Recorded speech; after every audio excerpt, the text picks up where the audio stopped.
And the next speakers have joined us remotely. And we have speakers from Finland.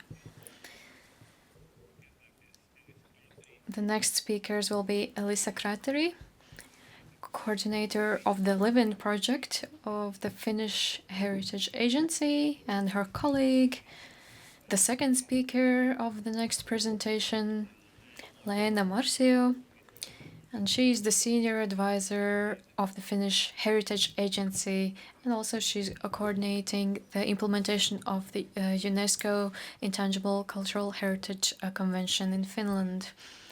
And she is also the initiator of the LIVIND project. Hello? Can you hear us? Leena, would you put your microphone on? Great, fantastic. That always helps. Microphone on, it always helps, especially in presentations. So Elisa Kraatari, Leena, you're with us. We're happy to have you here in Riga, in Parliament, nonetheless. Okay? Okay. The floor is yours. Thank you. Just a second. I will start the sharing of the screen here.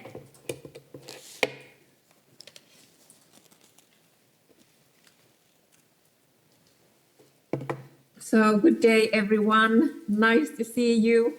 Would be great to be on board in person as well, but many greetings from quite grey Espoo here up in the north. Elisa, can you still put it to the... You are not seeing it, this extended mode. Okay, then I will try it again. Here we have it, I hope. Yes, now it's great. Okay, pleasure to meet you. I'm Leena Marsio, the coordinator of the UNESCO Convention on Intangible Heritage, and it's such a pleasure to be able to bring this viewpoint to your event today as well. So warm thank you on the invitation. So we will today talk a bit about the role of intangible cultural heritage or living heritage. We use both terms in the same meaning, and we will also tell you a bit about the project we've been busy with Elisa and with our various partners from Nordic and Baltic countries and Poland in the past years. So in the first slide, intangible cultural heritage is still a rather new concept. So maybe you know that the UNESCO Convention came into force in 2003. Finland, for example, joined it in 2013, so we've been busy with it for around 10 years. But I think it's gaining more and more momentum among people working in the heritage sector, but also those who work in other fields who have been thought that we are art, so we are culture. They might now be like, oh, we are actually intangible living cultural heritage. All of the Baltic and Nordic countries are part of this UNESCO Convention. So we sort of have this common framework. And in this convention, sustainable development is one of the key concepts. And I think me and my colleagues, we are well aware of the Agenda 2030. And this project, this cooperation that we're doing with these many countries is one concrete way to bring it down to the grassroots level. We all need to work on sustainable development, but how could we do this in concrete? UNESCO is giving us a hand. There are tools from UNESCO, a toolkit on intangible heritage and sustainability. Here in this slide, this beautiful picture, it's from Dive into ICH, a website about all the more than 600 elements in the intangible cultural heritage lists. They are those small little dots on the picture, and then how they are linking to each and every of the 17 SDGs. There are training materials online and 33 case studies. Here's just a slide about the convention. So we are 180 state parties at the moment. So it's a powerful network. And the work with intangible heritage and hundreds of communities and heritage elements is taking place all over the world all the time. In addition, there's a big number of accredited NGOs supporting the work. Communities, heritage practitioners, they are in the heart of the convention. It's a sister to the World Heritage Convention. Just to quickly have a look on intangible heritage, in case it is a new concept to some of you in the audience, it's about the representation, expressions, knowledge, and skills that we people have, that we share among each other, which is part of our identities. And I mean, people can easily think that we have a thing called culture. When you're making policies, it's culture, there you have heritage, and somewhere in the corner there is a thing called intangible cultural heritage. But we strongly believe as intangible heritage is a key part of who we are, what our values are, what are we choosing. It's really in the core of making things more in a more sustainable way. The idea with the convention is to safeguard different kind of traditions. It's about ensuring the viability. But we think that in sustainability discussions and questions, and also on climate change, these traditions play a strong role. Also, as the UNESCO Convention or UNESCO tells us, it's something that is transmitted from generation to generation. Living heritage is a source of community-based resilience, which can be a driver of sustainable development in many different ways. In practice, what it is, here in the pictures with some of nice heritage elements we share among our countries. But it can be about social practices, oral traditions, performing arts, craftsmanship, or knowledge and practices concerning nature and the universe. So communities, or each and every one of us, holds a significant amount of knowledge of our environment. In our social practices, how we celebrate Christmas, what do we eat on Midsummer's Festival, what kind of stories from our nature and environments do we transmit to our children, how are these things visible in performing arts, or what kind of materials do we create our crafts, what kind of materials we use, do we mend our clothes or do we buy a new thing every time? So in practice, intangible heritage is tied to our values and how we live and what we transmit. It's about ways of spending our free time. Do we go to the shopping mall, or do also our youngsters think that hanging out in the woods nearby is a good thing to do? It affects our choices as consumers. It's about locally rooted knowledge and practices that provide a source of resilience against changing climate conditions.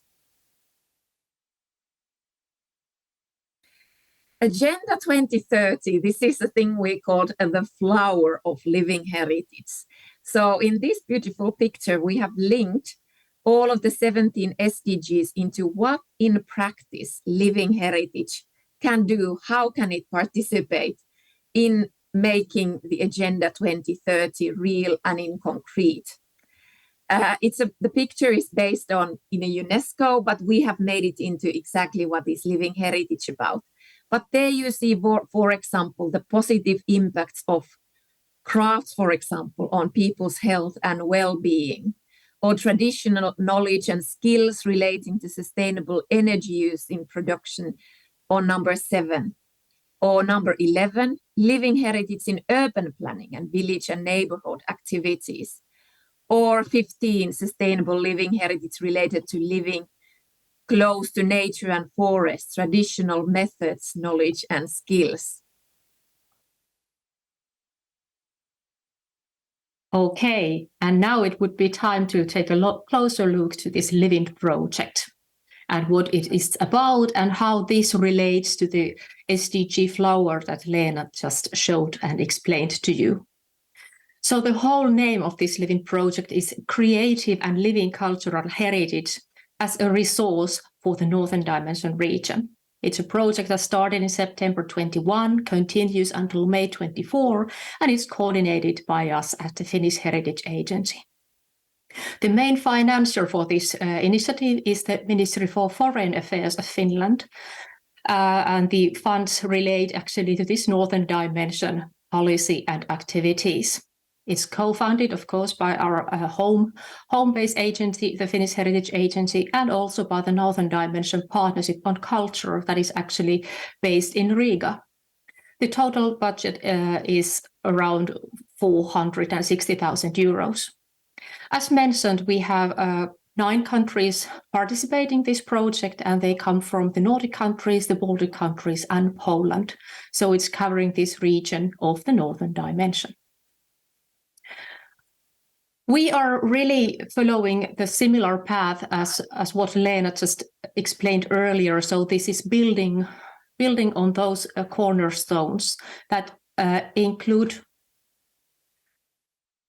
the Agenda 2030 and Sustainable Development Goals. Really a backbone to this all is this convention that Leena introduced to you, the Safeguarding of the Intangible Cultural Heritage by UNESCO. But also we refer to the Convention on the Protection and Promotion of Diversity and the framework for the value of cultural heritage for society, known as the Faro Convention. So these are the big parts, and really we are trying to get from this multidimensional collage, as we could call this collection of 17 SDGs, and try to narrow it down a bit more in this project. So instead of the SDGs alone, we are also looking at the aspects of sustainability to help us discuss living heritage in all of these different aspects of sustainability: economic, ecological, social, and cultural sustainability. And indeed, in the couple of next slides, we will look into how we do this into living work. How do we put this into action, the drive and the thrill to achieve the SDGs? It's a vast problem. The questions are huge. So let's face it together. Let's explore it together. What can we do? What does it mean in practice? I took here a copy from our joint online working environment on house space that we used when we were, among us, the partners of the project, preparing for international webinars about living heritage and sustainability in its different ways.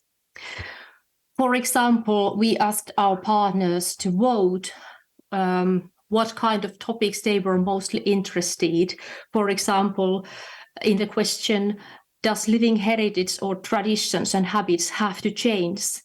Yes, but how then? That's one topic that we can address as such. Then another topic, in which ways living heritage could help to mitigate the climate change consequences. And what do we do? So we are posing questions, we are pondering and reflecting on them together. We are admitting that these are difficult questions.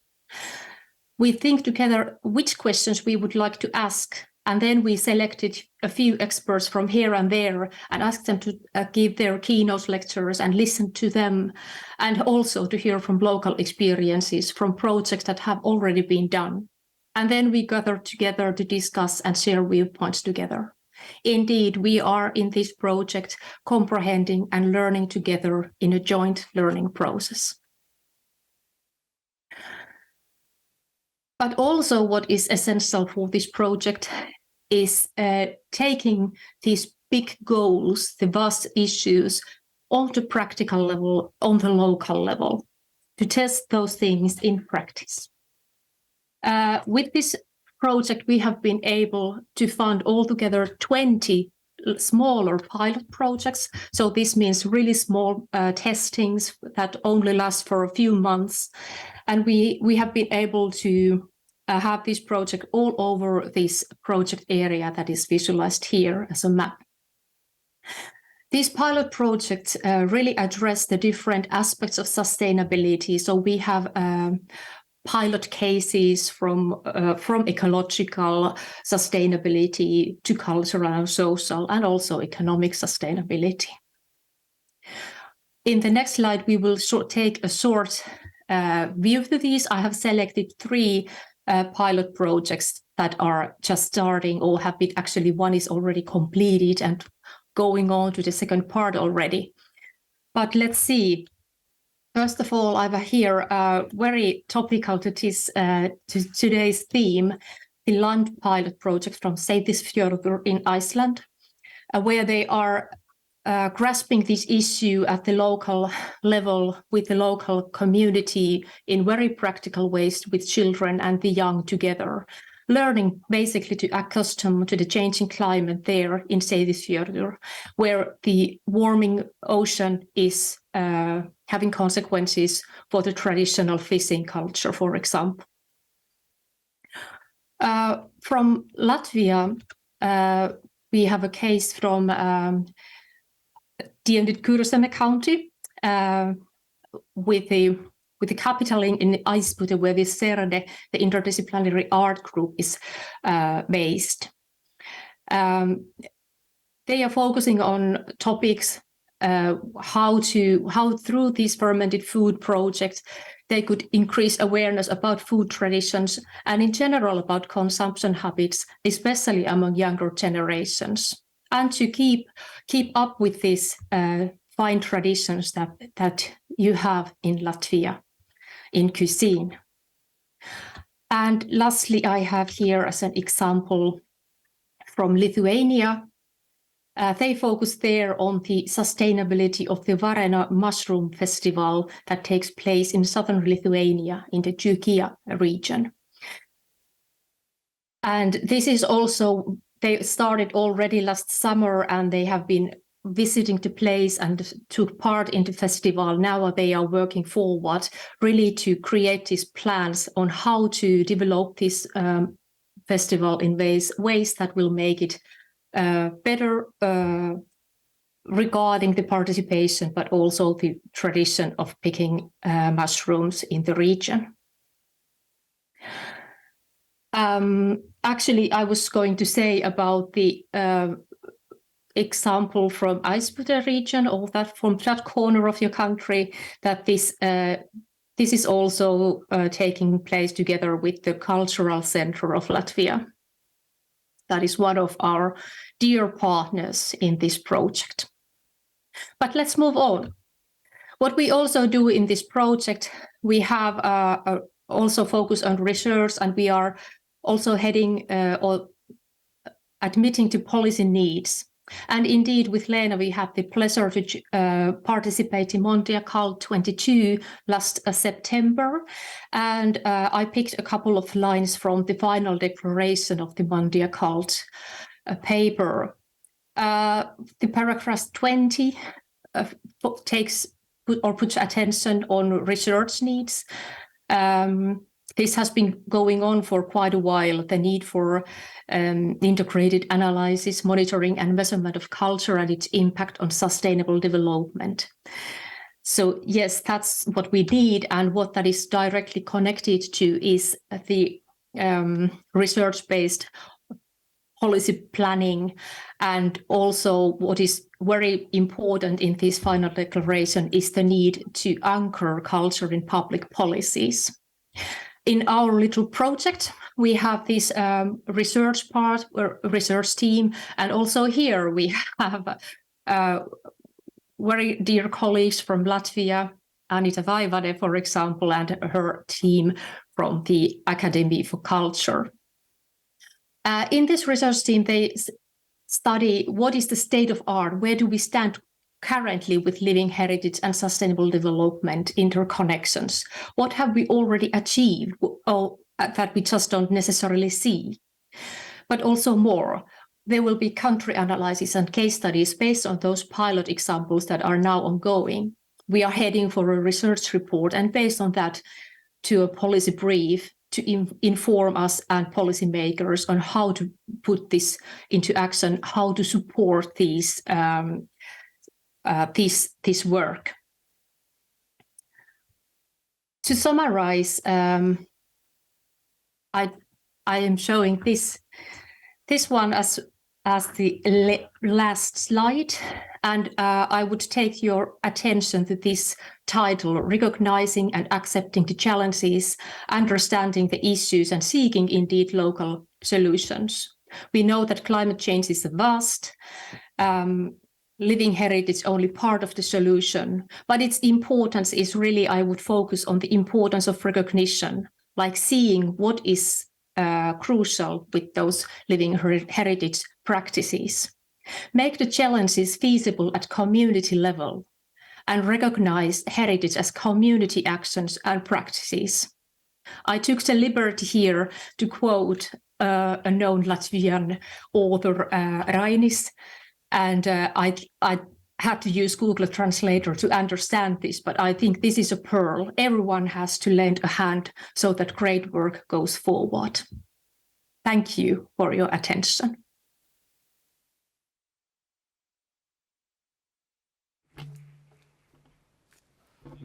Thank you, Elisa. Every time you would quote Rainis, you would get a round of applause in Latvia, no matter the occasion. So this is a very welcome addition to your excellent presentation. Otherwise, we're very happy for that.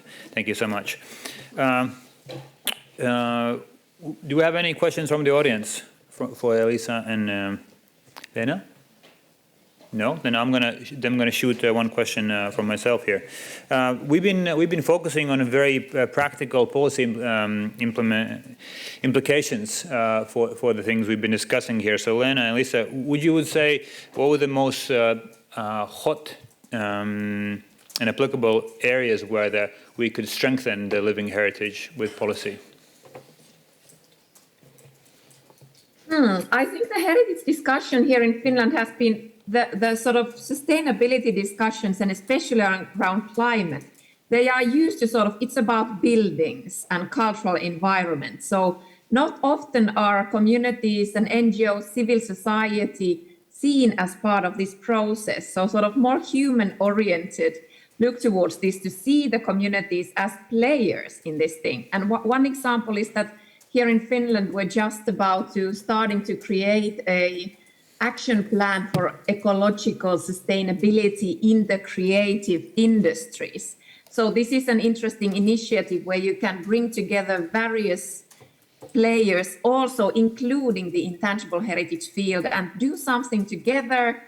But it's such a huge process that it's not enough to have small projects here and there, but someone, in this case, it's the Ministry of Environment with the Finnish Development Fund, to launch such an initiative where we can all participate and find those sustainable solutions. Thank you. I think this is a great takeaway from Leena and Elisa. Thank you so much for your presentation. We greatly appreciate that. Thank you so much. Thank you. Thank you. Paldies, Leena. Elisa, So we thank Elisa and Leena, and now we would like to invite Signe Pujāte, Director of the Latvian National Centre for Culture. Ladies and gentlemen, I'm thankful to colleagues from Finland and everyone who has presented their subjects today. This is very valuable for our joint work that we are doing together. As for the intangible cultural heritage, my first idea was the people who are practicing, they always inherit practices and skills in various traditional areas. And they say that they know the language of birds and animals.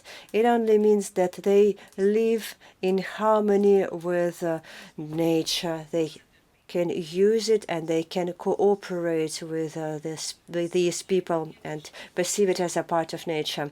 When we were planning the policy of intangible cultural heritage in Latvia, it was a very difficult process. Even though we were among those countries that participated in the drafting of the UNESCO Convention on the Intangible Cultural Heritage, and we were among the 10 first countries that joined it, we only in 2016 got to our own law in this area. And now we have this structured activity where the Latvian National Culture Centre is working with other institutions at this policy. But I personally, in 2010, when everything was on the process of under construction with regards to this policy and its drafting, a part of society, of the world, was shocked by the Icelandic volcano, where we were not able to move around the globe. Somebody couldn't attend a conference, a meeting, or a burial of mother, and so on.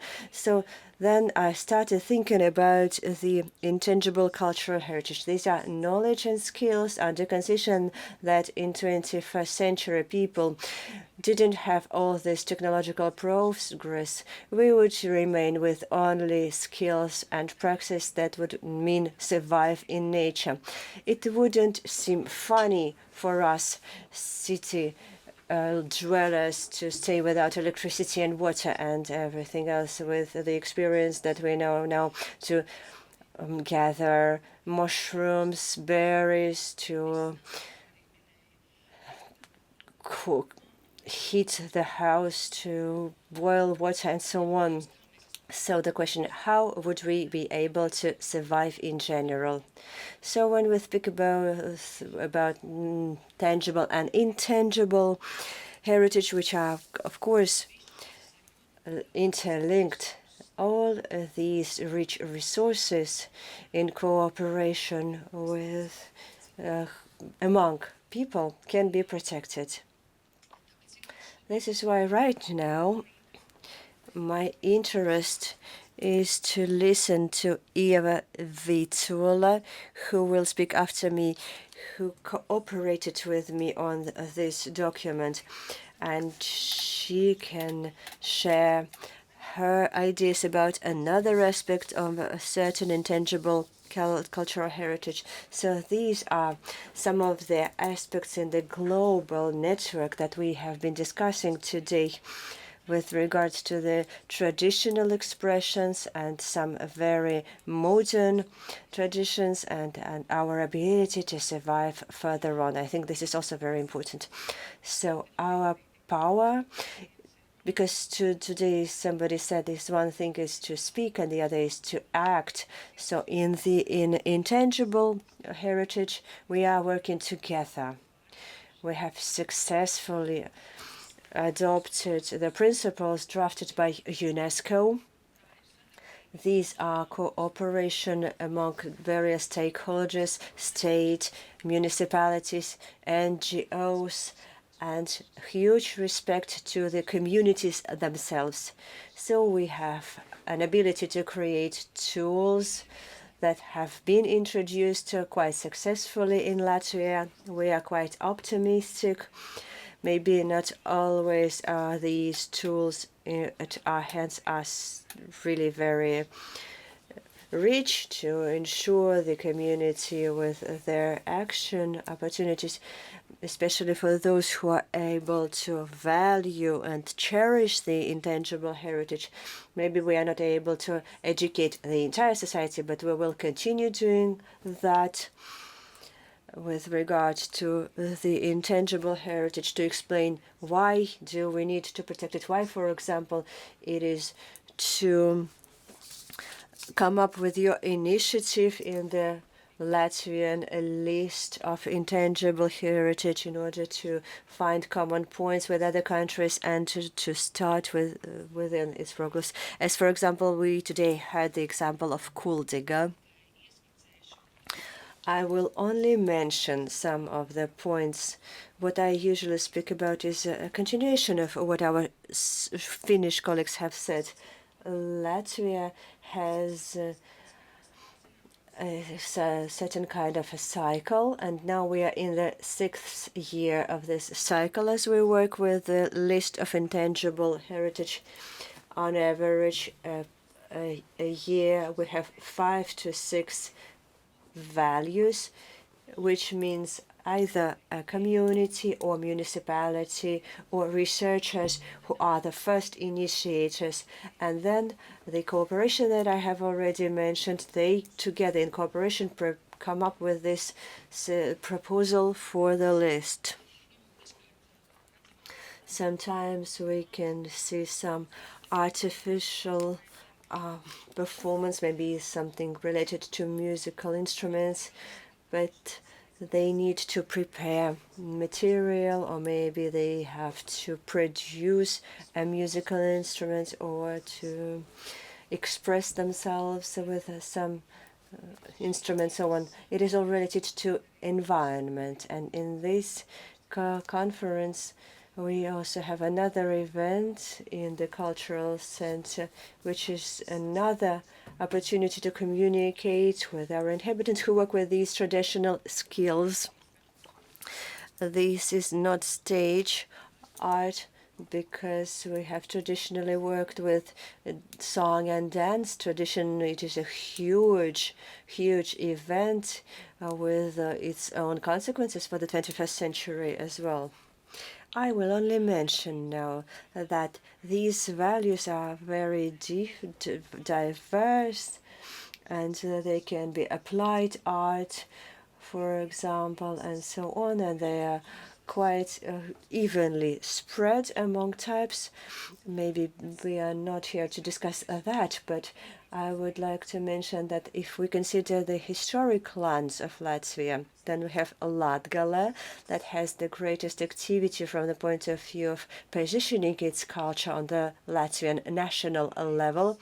Then the other historic lands, or maybe their municipalities or NGOs, have also participated in some lists. If, for example, we speak especially about the cultural spaces that cover very broad traditions or ways of life and environment with which these traditions are related, then these communities are related to environment, and they enable us to consider everything through this prism of heritage. So here the cooperation that we have with municipalities is quite abstract, to invite and to include items in the intangible heritage lists, and then whether the municipalities are ready to support specific traditions and expressions, so that it is not an end in itself, for example, just for Suiti or Libyans and so on, that it is done just for the sake of itself, but if it's an element of an entire ecosystem that we are currently talking about. As for the international context, one is to focus on tradition, on a certain tradition that might externally look as an artificial expression. Maybe it can be a religious practice. But if we continue the idea of our Finnish colleagues, we cooperate with Lithuanians and Estonians in our song and dance tradition. But then again, of course, internationally, both Estonia and Lithuania with their cultural units have started participation on the level of UNESCO.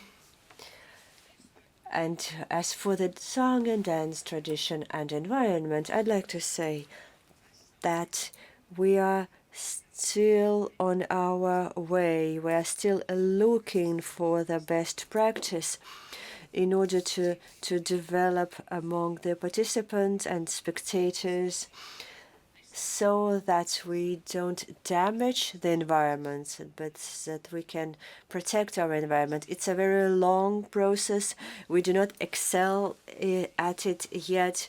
We have still a lot of misgivings, but so this festival is so huge and it takes its toll. But for example, here in Latvia, already since 2010, the school youth song and dance festival, we have started thinking about recycling waste by using the public transport and bicycles, and go on foot, to use the bicycle parking spaces, how we can reuse water bottles repeatedly. So we need the water refill points. Now we are already on the road to environmentally friendly memory tokens. other small details that are used during the festival and for example, the green elements of decoration that are used during the festival. We also think about reusing them as wood chips. The batteries, for example, we have the Daugava Stadium in Meža parks, up to 60,000 people. We have points where you can reload your electronic devices using solar panels. And other aspects for eco-friendly material, for example, for food containers, is still in front of us because we still have the food and veterinary service with its requirements. I'm not trying to blame anyone here, but we are trying to cooperate and we are trying to show the best possible example. The activities that happen in a family or in a farmstead and all the way to the Song and Dance Festival is a huge distance, but we still are doing our best to involve everybody to think on this broader way, how we behave, how we make our life and the life of others around us better. That would briefly be me, because the intangible cultural heritage issues should be solved in other conferences as well. But now I would really like to leave space for Ieva with her concrete example of river rafting. And each country, of course, has its own place in the UNESCO Intangible Heritage, and we got there thanks to this cooperation, Eva. So you will tell more about that, won't you? Thank you anyway for bringing us together to discuss these issues. Thank you. Thank you, Signe Pujāte, Director of the Latvian National Centre for Culture, and please take a seat in the Presidium for the further discussion. But now we would like to give the floor to Ieva Vītola, researcher at the Institute of Arts and Cultural Studies of the Latvian Academy of Culture, with her topic on how green are the raftsmen of the Gauja River. Thank you. I salute everyone who is watching us online. I will try to spend just 10-12 minutes with my 15 slides at the very end of this seminar. So I will try to answer my own question. How green are the Gauja raftsmen? So from the very outset, I'd like to say a couple of words about this Gauja rafting tradition. Most probably this tradition is as old as the waters of the river, maybe from the medieval ages, but at least we are really sure that in the 1800s it was already very, very widespread. So the timber was transferred very regularly up to Sarnikava, where Gauja is floating into sea. It was very hard labor, a hard way to earn money. That was sometimes also spent in the pubs. So this is the link between the rafting and the Latvian word for heavy drinking.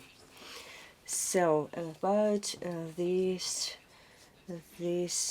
tradition, of course, the canal of Zvartava that was constructed in 1961 changed this tradition very significantly, because after that the timber started floating to Mazais Baltazars for the wood processing factories, and you can see the way this canal looked.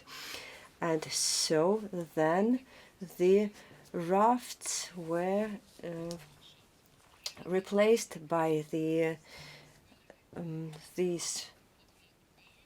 free floating of timber. And we now know that there were around 200 places for bringing these timber logs, and they were brought up to the Mazais Baltazars. Then this destination were the wood processing factories both in Riga and in Jugla and Sloka. And of course in these water gardens they were sorted, and using a small ship they were transported further through the Jugla lake. And of course the tradition was suspended in 1960s because of the progress of the roads, including the forest roads. But I have also placed in this slide a person from Sigulda, a raftsman who worked in Gauja and Sigulda, and he graduated from the Academy of Agriculture, and he carried out a research that with the costs of railroad and highway transport, rafting would be economically beneficial. But still it was the decision was taken to discontinue rafting and free floating, and this is why the agency was reorganized, and the raftsmen who they didn't have their workplace in Gauja, but they were replaced to forestry services. And we had interviews with Maris and other raftsmen. They told us that in society that was one of the reasons why the rafting or free floating was the pollution, the elements that are produced by the bark of trees were considered as pollutant.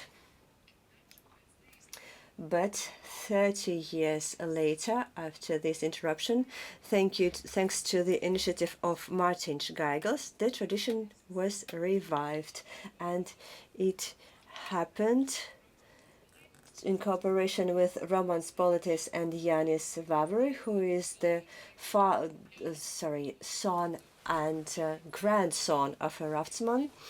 They decided that they didn't even think about in terms of tradition. They just thought that it would be a nice idea just to learn to make rafts. And so they used some trees that were just floating there, and they tried to make them.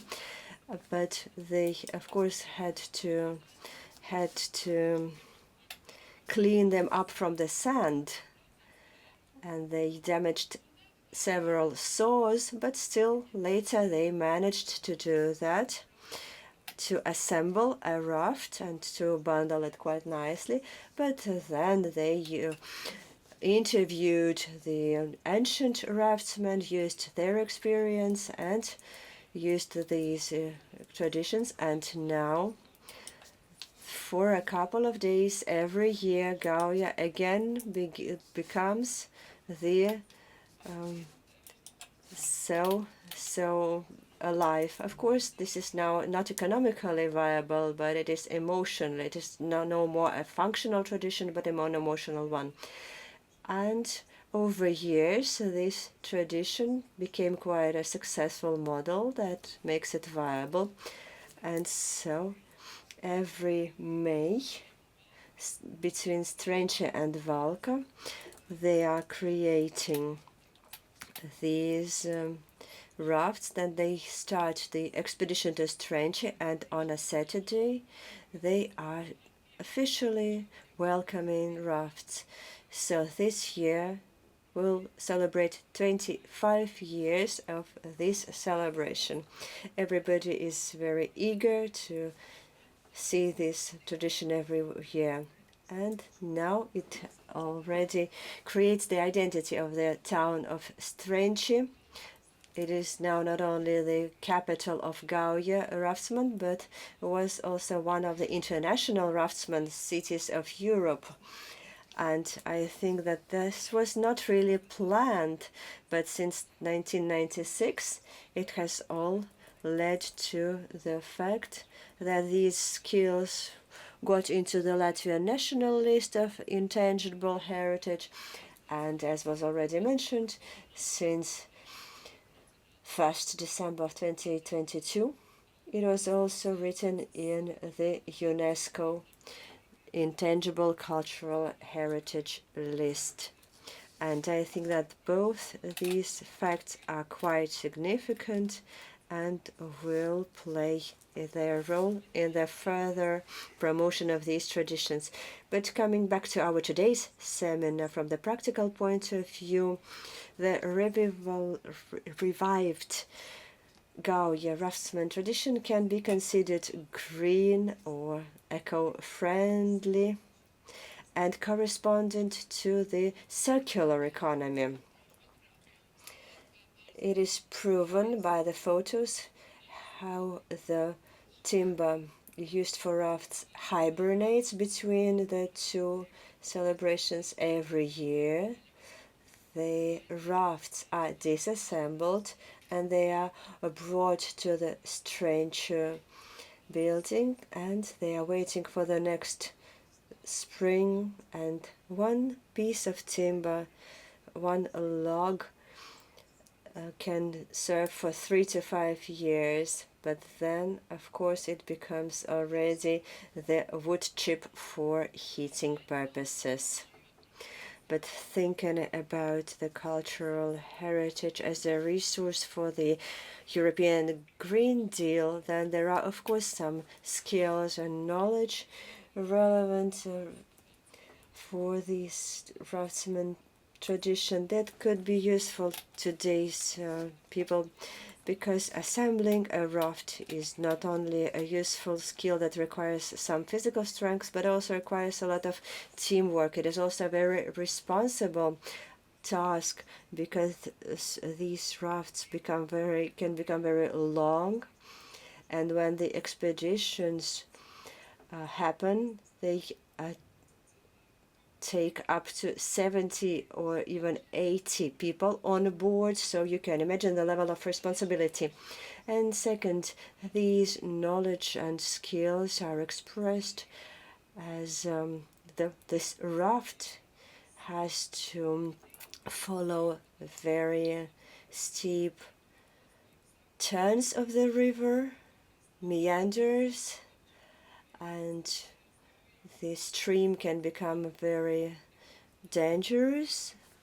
There are also possible rip currents, and one has to be quite skillful to travel through them. So we all know, all who live on the banks of Gauja, you know that it has no jokes. But of course it also creates a very close link with nature, because you can imagine that this raft is floating and you have a feeling that you are above this water, and it's May, spring. You can feel the power of the stream, you can hear the birds, the green land, and these feelings are magical for many participants among these raftsmen. A lot of these raftsmen now currently live in Ireland or the UK, but every year they come to Latvia to spend here 2 or 3 weeks to spend this time on this river, to have this experience and to keep these skills. And of course, this experience helps you completely change your environment. You can totally change your life quality and have particular experiences with songs, dance, conversations, meetings. So that was the entertainment part. But at the same time, these expeditions have another aspect about them. Depending on the spring's stream, it can take from morning to evening, but it is also a good opportunity to spend time with nature, with oneself, to let yourself to the flow of water. And I'd like to use this quote from Martin Geigels. It is like a pilgrimage, a meditation. It is a necessity for modern people to find time and space to think about themselves. I have also observed this on our rafting expedition. And the climate change, does it impact the tradition of Gauja raftsmen? It's a rhetoric question, because on the one hand, of course, it does impact them.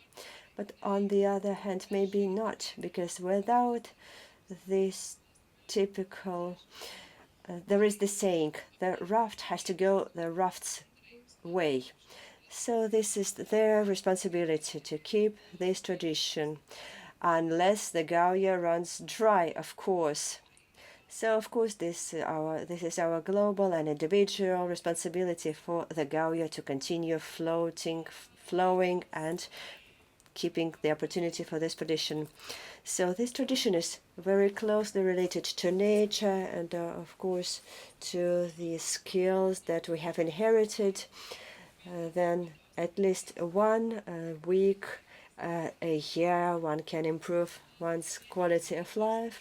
So if you are interested to learn about this tradition, there are at least 3 opportunities. One is you can get in contact with the Gauja raftsmen. This is a very open community of traditions. It is, of course, dominated by males. They are quite silly, but very open-minded and positive. So the first day is a Wednesday, when they are assembling the rafts. You have to phone Jānis Vavere, and you can participate, get very actively. We can meet on the 3rd Wednesday of May on the bank of Gauja. I have collected the stories of the Gauja raftsmen in a short story collection, Gauja Splostnieki. You can also go to Sigulda, and close to the city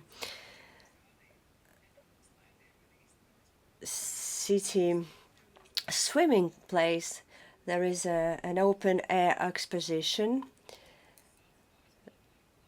that is located on a prototype of a raft. You are very warmly welcome. So let's meet either on the banks of the Gauja or elsewhere. I am really very thankful to the organizers of this seminar for inviting me to present this very specific tradition in the context of the climate change that I was thinking about that as something not too significant, but this is not the case. So thank you for your attention.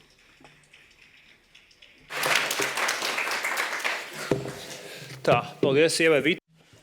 Thank you, Ms. Vītola, and please join us here for the discussion. And I would also like to invite Baiba Moļņika, Secretary General of the Latvian National Commission for UNESCO.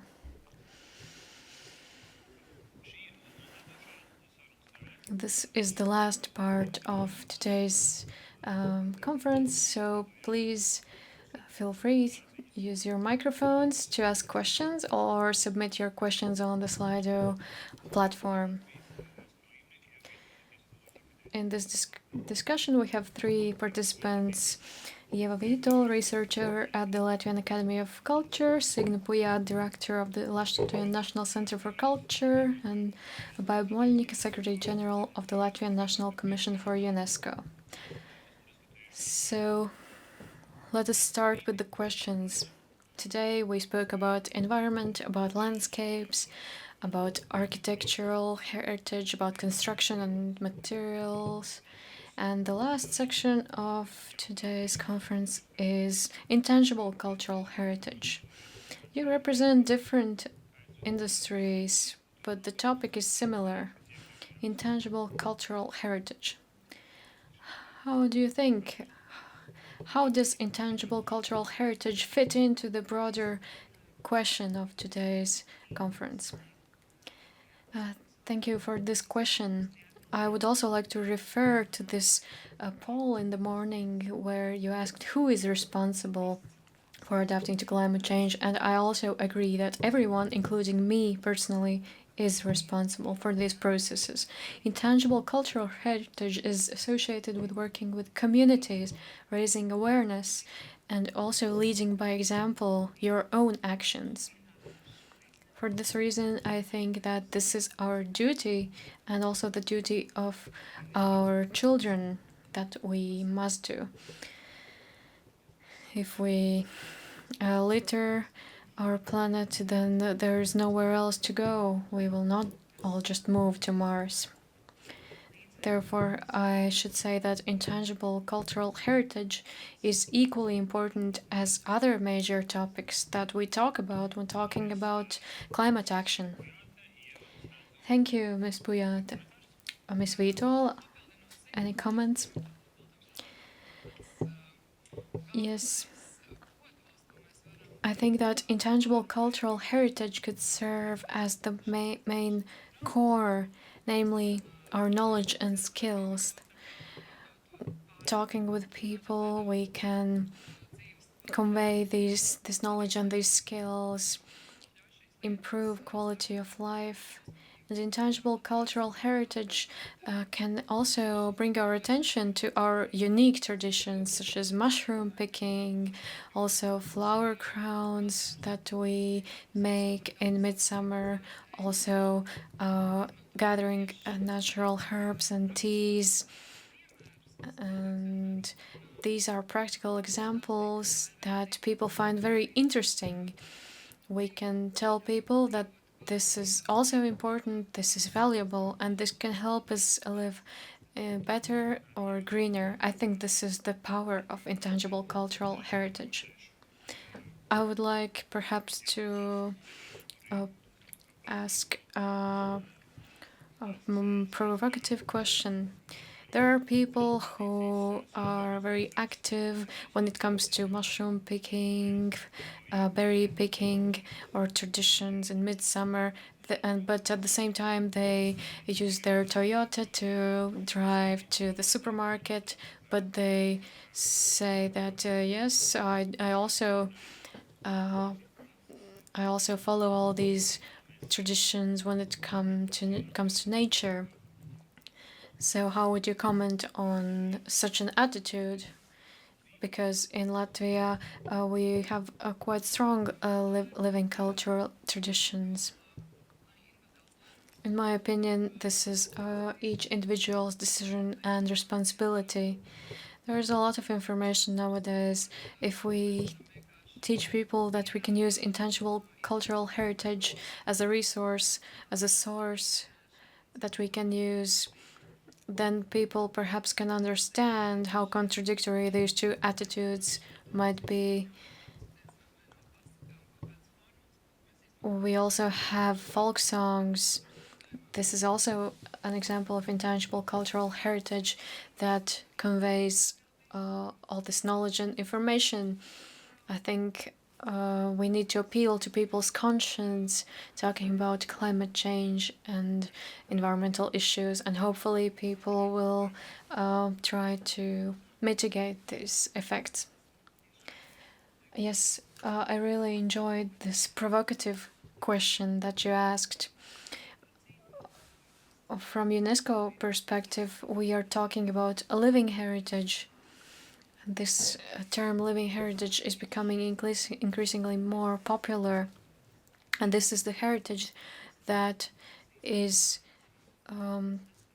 delivered from generation to generation through people, and we are those who are conveying this living heritage to the future generations.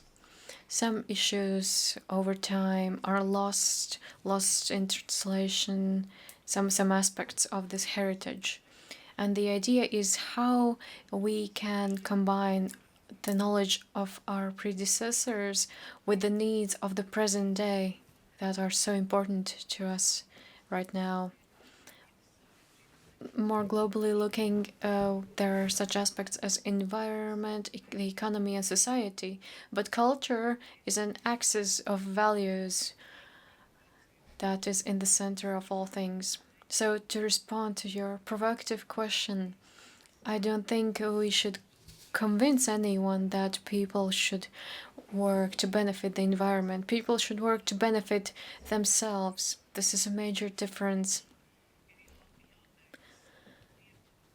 We should stop thinking about intangible cultural heritage as something that we see in a large festival or on the stage where people are wearing certain costumes or performing performing some artworks, but individually each person should become aware of what we know, what we can do, and what we can use, and what we can say to the world with these skills and knowledge. I think you put it very well when you spoke about the values, when you mentioned that we have society, economy, and the environment, but culture is somewhere outside of this picture. People could often ask the question, why should they care about these things if their everyday life is good enough as it is? So let us move to the next question. And perhaps Ms. Pujāte could answer the next question. The Latvian Song and Dance Festival was started 150 years ago, but has anyone calculated the environmental footprint of the Song and Dance Festival that takes place in Latvia? Frankly speaking, yes, there has been some progress measuring the environmental impact. We urge the participants of the festival, all the people who are responsible for organizing and participating in this festival, to think about what they leave behind after the festival. Currently, we have not yet measured this environmental footprint, but we have started doing it. It's in progress. It still takes time. Do you think this will be a shockingly large impact or not so shocking? Well, we do not yet have any final results. I think it is better to face the situation head on, even if it perhaps will be shocking, and then we can also understand what we can do. Because this festival takes place in Riga, the capital, and there are a lot of cars coming to the festival, large buses coming to Riga. There's a large impact. And keep in mind that not everyone can even make it to the festival, even with all this traffic. But yes, as mentioned, we are measuring this environmental footprint, we are calculating it. And I'm grateful that there are sharp eyes watching what we do. And perhaps if this environmental impact is too large, would you cancel the Song and Dance Festival? Well, that, of course, is a joke. But taking into account the tradition of the Song and Dance Festival and all these environmental aspects, we could definitely spend an entire conference talking about just this one topic. And I would also like to ask another question about the Song and Dance Festival. Could we use the Song and Dance Festival as a platform to communicate about intangible cultural heritage in the context of climate issues? Well, I do not see why not. The Song and Dance Festival is based on folk movement of song and dance. It is an all-encompassing tradition. I think we should do it. It involves a lot of people. A lot of people are keeping this tradition alive. I was referring to the Finnish speakers who spoke about the Sustainable Development Goals and how intangible cultural heritage could help reach these goals. And the Song and Dance Festival is really one of the most important cultural traditions in Latvia, and there's no doubt that we need this tradition and we need to keep it alive. And at the same time, there are also activities how to make it more environmentally friendly, using less plastic and so on. Yes, this is in the context of having a greener Latvia. I should say that if we talk about these issues, then this could also have a spillover effect on other municipalities where these traditions are also active, and then we could also determine what exactly we could improve regarding to environmental protection. Yes, Ms. Moļņika. Thank you. This is a great question. I would like to say that the National Cultural Centre and the Education Curriculum Centre are also engaged in various initiatives. The question is, what is the Song and Dance Festival on a broader level? How do communities benefit from this festival? It is not just about singing and dancing together. This is a broader pattern, and the word pattern is key here. We should also understand what are these songs that we are singing, what do these folk costumes tell about ourselves and about our country. When we visit some natural places, some rivers or waters, this also helps us understand ourselves. If we understand where we are going, then we gain a deeper understanding in general. Talking about the Song and Dance Festival, talking about symbols, we should understand them and what are their message that we are conveying. There are a couple more questions. Next question. In Latvia, there is a clear divide between maintenance of intangible and tangible cultural heritage. And are there any examples of how tangible and intangible cultural heritage could have a good synergy? I think today we heard a very good example about Kuldīga Old Town, about the synergy of intangible and tangible cultural heritage. This is a very good example. And in Riga also we have a Riga Brothers Cemetery.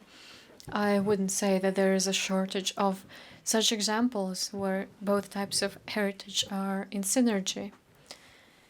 However, sometimes the target audiences are different and do not listen to one another. Some people think that intangible cultural heritage is only practiced by separate groups, but we should understand that it is the property of each of us. It is our identity. I think when we bridge this gap between these two types of heritage, then we can achieve the synergy immediately. Thank you. About the next question, I would like to ask, could we use rafting skills for some social economic benefits? How can we use these practices and experience of raftsmen? So the question was, Could we create environmentally friendly solution using the skills of these raftsmen that you spoke about?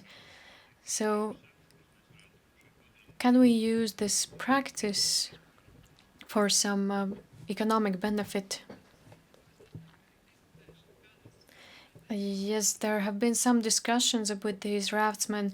Could we perhaps restore this tradition of moving timber through rivers, because this is a very green solution. In one season, 100,000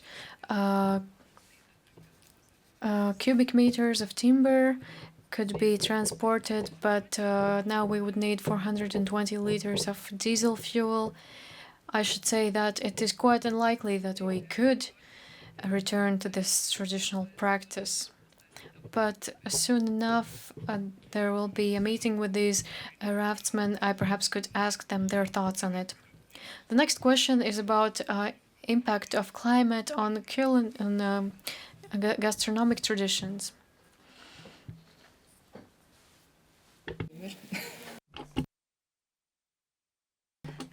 It's clear that there are things that could not be found in forest, but now yes. So now yes, no, yes. Yes, it has impact. I think that this is very clearly shown by the fishing cards and salmon used to be very broadly available, but now we don't have these species of fish anymore. Then we had these, for example, traditional cuisine with fish and milk soup, and now we don't have these fish anymore.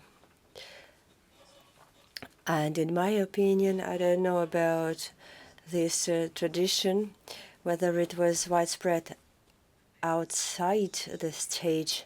So what we have said today is that the community itself, or a family, or a personal, an individual, and up to the political decision that will be adopted, there are consequences of this political decision. One is your sea water that is polluted and you don't have fish, then the milk quotas for the milk producers of Latvia, and there was this action when they were giving milk for free. So these elements of the traditional culture, at least in my opinion, the major producers, because of their competition, the small enterprises went bankrupt and so on. So this ability to hear the long term and to consider these small elements as actually big. Maybe Baiba, Moļņika as well. Yes, it is important to consider these elements as part of a solution rather than a problem. I'm also very thankful to the current situation. The UNESCO has just published a research that shows how the traditional knowledge can help mitigate the reduction of biological diversity. So these are the big things that come from our grandmothers, the herbal infusions and mushrooms. We can find ways to use these traditional elements of knowledge, because all the new things are the well-forgotten old things. Thank you, Madam Moļņika. A question. Yes, I'd like to chime up to the cuisine diversity. We often forget that the climate change impacts our plant culture and their viability. Starting from the seeds, one of the elements of this heritage is the seed exchange, the historic seeds and their preservation as heritage. We are asking for some unusual examples, but I, as a representative of libraries, can give you an interesting example how the libraries as institutions of memory, we libraries also have the libraries of seeds, where we come together and exchange in seeds in order to preserve the diversity and the plant viability. Thank you. As I didn't even know about such a seed library. Is it lawful? You can only get legally allowed plants. It's 15:33. You have 30 seconds left. Please come up with the main conclusions, what we have to do. Ieva Vītola, will start with you and we'll finish with Baiba. The risks are, in my opinion, one of the risks is the insufficient cooperation between different areas. The intangible heritage is on its own, the tangible on its own, and the biological diversity was an important example. We are moving towards it, and the question is about the tiny seal Arnold, who was saved, who has hibernated, and then he was left free in the sea, and then he deteriorated. He destroyed the fishery. He has eaten the fish from the farming fish, but that was a lot of hard labor by those farmers. So there are a lot of discussions, but I think that it is great that we have such a seminar that has started this conversation. And so we have a lot to do. Thank you. Signe Pujāte. To continue what Ieva has said, there is this risk of doing the talking but not walking the walk. So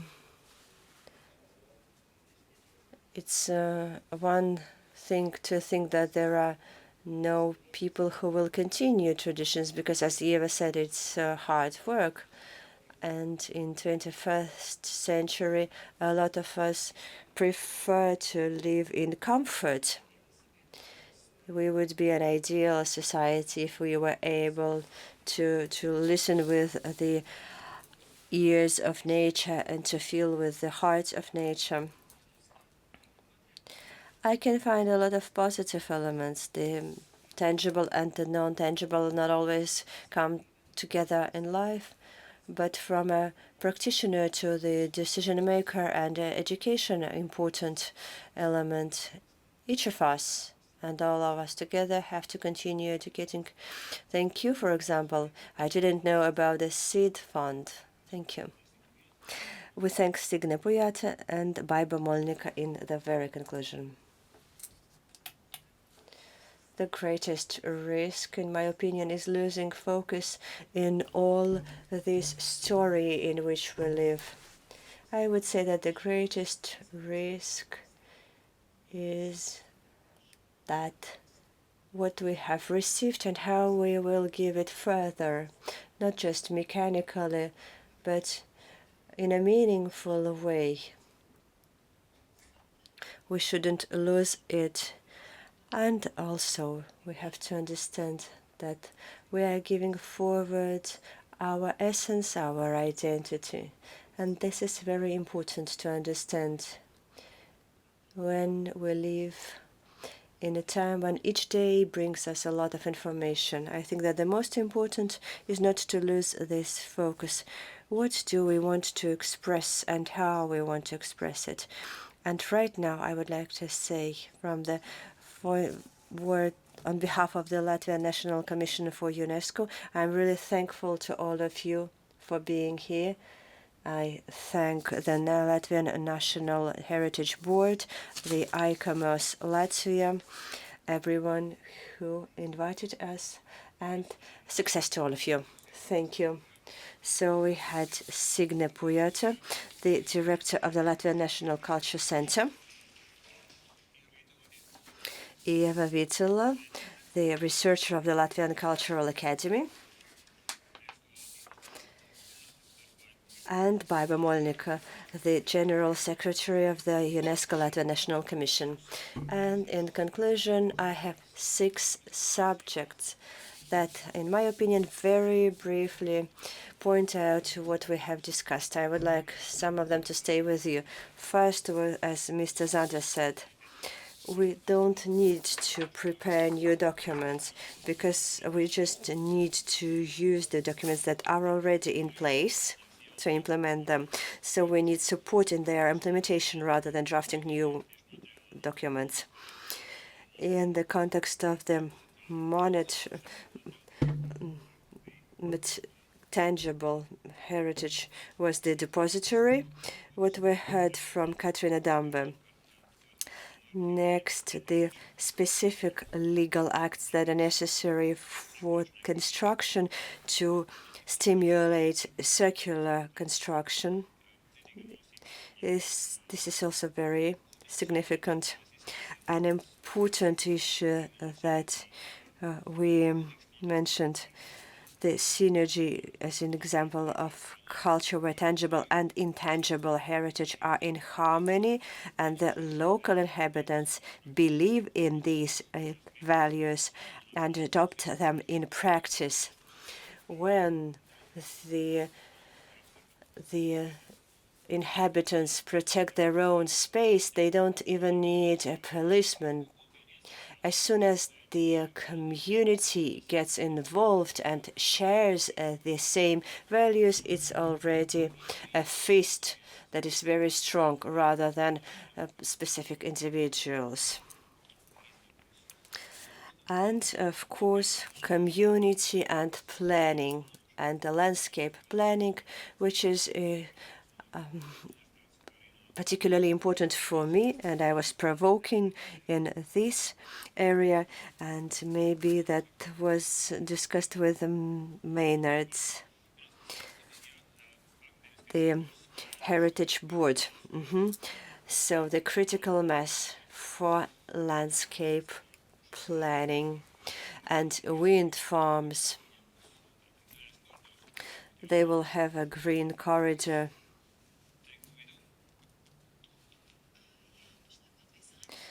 The architects of landscape architecture in Latvia are preparing now an open letter inviting to prepare the methodology for evaluating environment impact of wind farms. And a lot of you will receive this letter.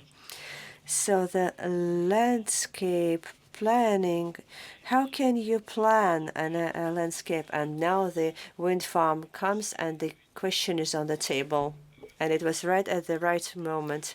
No conference, but very practical. Is there going to be this landscape with these rotating planes? Here it will be as big as the TV tower. Yes, we need to bring our resources together because otherwise this subject will rotate very, very quickly in front of our eyes. And the very last element, the intangible culture that we are living.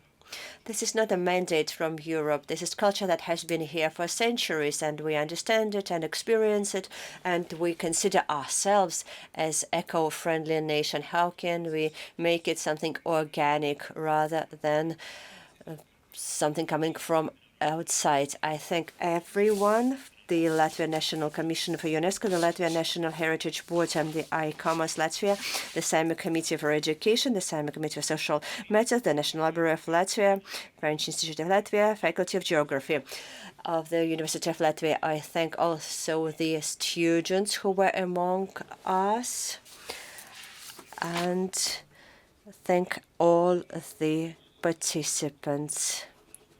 The representatives of UNESCO will send you the topic points, and we will wait for the next season. Thank you all.